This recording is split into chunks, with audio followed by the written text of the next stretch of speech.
Student, आज के editorial का टॉपिक है the crisis in international law.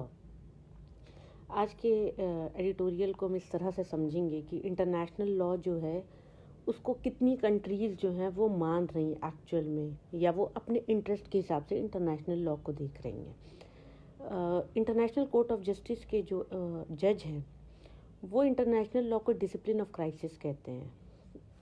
क्यों डिसिप्लिन ऑफ क्राइसिस कह रहे हैं, अब ये आगे फर्दर हम इस आर्टिकल में एडिटोरियल में डिस्कस करेंगे।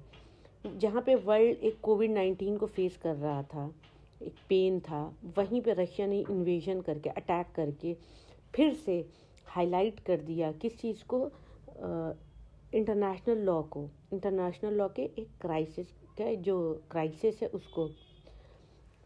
International law post world war 2 आया था, जब यूएन यूनाइटेड नेशन चार्टर आया और उसको लोगों ने मतलब काफ़ी सक्सेसफुली कंट्रीज़ ने माना, और उसके बाद कोई वर्ल्ड वॉर नहीं हुआ, लेकिन ये फेल रहा स्टॉपिंग इंटर स्टेट वॉर। लेकिन जो इंटर स्टेट वॉर है हो रहा है, जैसे कि अभी रशिया जो है यूक्रेन पे कर रहा है, ये इंटर स्टेट वॉर है, लेकिन इसको ख़त्म करने में कहीं ना कहीं इंटरनेशनल लॉ जो है वो ज़्यादा कामयाब नहीं रहा है अभी तक। तो इसके बाद आते हैं द जियो इकोनॉमिक चैलेंज। अब इस लॉ को इसका जियो इकोनॉमिक चैलेंज क्या है।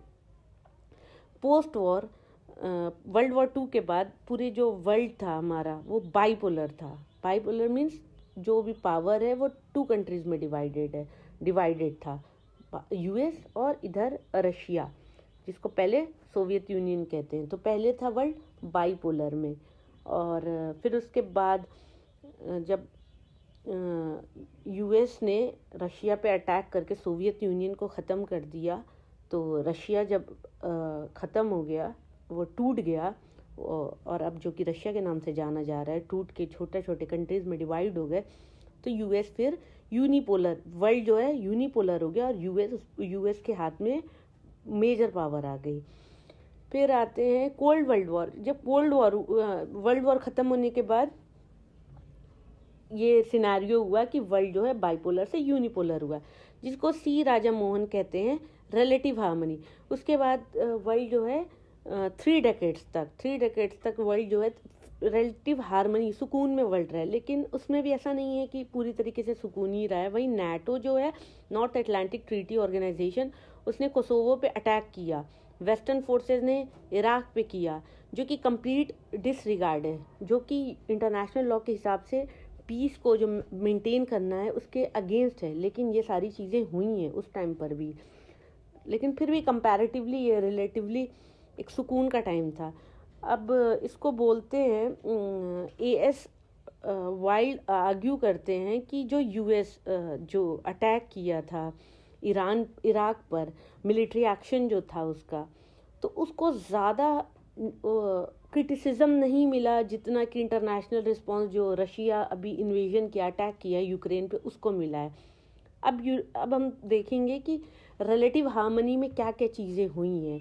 रिलेटिव हार्मनी का मतलब ही है कि कंपैरेटिवली हम एक सुकून में रह रहे हैं। तो उसमें क्या हुआ, डेमोक्रेसी स्प्रेड हुई, लोगों का एक्सेप्टेंस बढ़ गया यूनिवर्सल ह्यूमन राइट को लेकर, और ग्लोबल कंसेंसस हुआ, सब मिलकर हाँ ठीक है अग्री एक ग्राउंड पे आ गए कि हाँ हम इंटरनेशनल लॉ को फॉलो करेंगे। बहुत सारे मल्टीलैटरल इंस्टीट्यूशन आए, इंडिपेंडेंट इंटरनेशनल कोर्ट है, जैसे international court of justice, international institution जैसे World Trade Organization, United Nations. ठीक है, ये एक काफ़ी अच्छा डेवलपमेंट रहा है वो उस 3 डेकेड्स में, वर्ल्ड वॉर के बाद का टाइम, कोल्ड वॉर के बाद।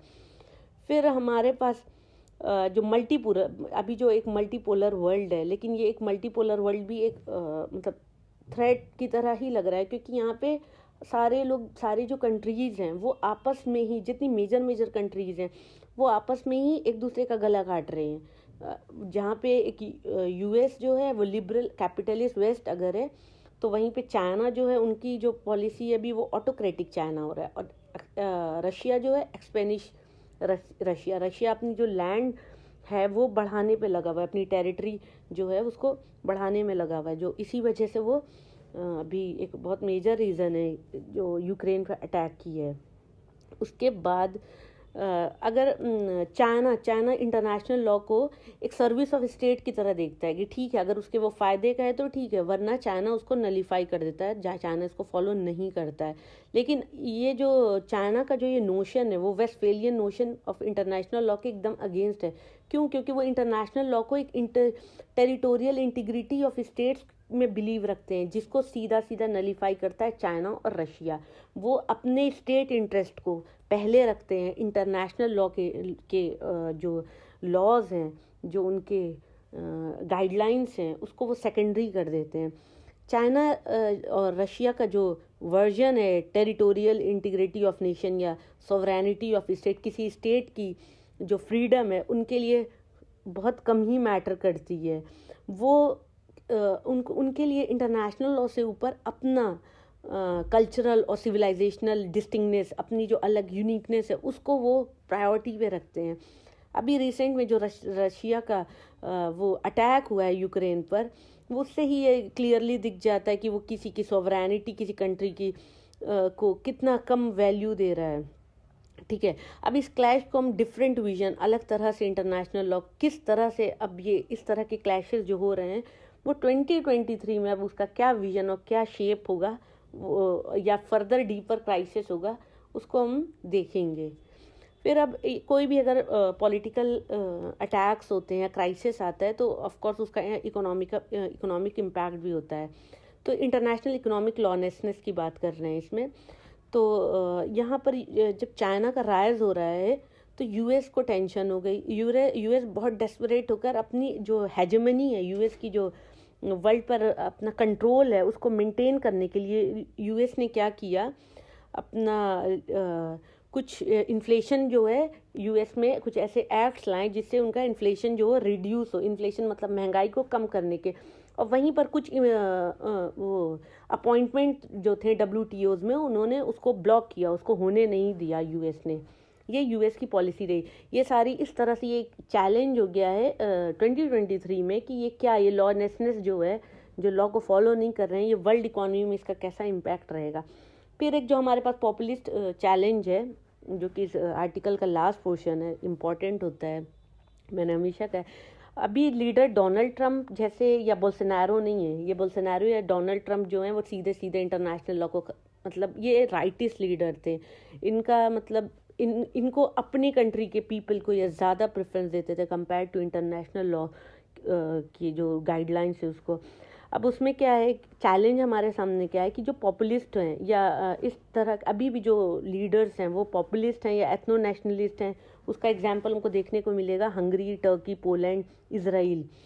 इसमें इन सारी कंट्रीज़ में ये अपने नेशन इंटरेस्ट को ऊपर रखते हैं इंटरनेशनल लॉ के। अब उनकी पॉपुलिस्ट की स्कीम क्या होती है, वो अपने वो इंटरनेशनल लॉ को एक सिर्फ लॉ ऑफ कोऑर्डिनेशन की तरह लेते हैं। लॉ ऑफ कोऑर्डिनेशन में क्या होता है, एक नॉर्मल उनकी मिनिमल एक मतलब कंट्रीज़ में एक नॉर्मल सा एक रिलेशन रहे, अपने फ़ायदे की चीज़ें टू कंट्रीज़ में हो रही हैं तो ठीक है, इससे ऊपर ये इंटरनेशनल लॉ को नहीं लेते हैं। ये होते हैं पॉपुलिस्ट लीडर, वो इस तरह से ले रहे हैं। और वो किसके बिहाफ में, किसको कंसीडर करते हुए करते हैं, वो अपने सिटीज़न को कंसीडर करते हुए सारे लॉज को फॉलो करते हैं और उसको कहते हैं प्योर पीपल। वो अपनी कंट्री और उसको प्रोटेक्ट करने के लिए वो डोमेस्टिक लॉज लाते हैं, वो अपनी एथनिसिटी को, आइडेंटिटी को मेंटेन करने के लिए। और ये भी अगर वो ऐसा कर रहे हैं तो फिर इंटरनेशनल लॉ की जो इम्पोर्टेंस है वो कम हो रही है। तो बस यही है आज का पूरा आर्टिकल, क्यों इंटरनेशनल लॉ एक क्राइसिस में जा रहा है। और हमारे सामने जो क्वेश्चन होगा, जो सिक्योरिटाइजेशन है या पॉपुलिज्म है या जो एक प्रोटेक्शनिस्ट टेंडेंसी है इकोनॉमी की, जो लोग अपनी अपनी इकोनॉमी को प्रोटेक्ट कर रहे हैं और सारे लीडर्स अगर अपनी अपनी कंट्री को के लोगों को का बेनिफिट देखते हुए कोई लॉज ला रहे हैं, तो वहाँ इंटरनेशनल लॉ तो एक बिग क्वेश्चन में आ गया, उसका क्या रेलिवेंस रह गया। तो यही है आज का टॉपिक और इसी पे क्वेश्चन ही ये आपको भी फूड फॉर थॉट है कि इसको क्या मतलब इंटरनेशनल लॉ का क्या फर्दर शेप होगा। Thank you so much for watching.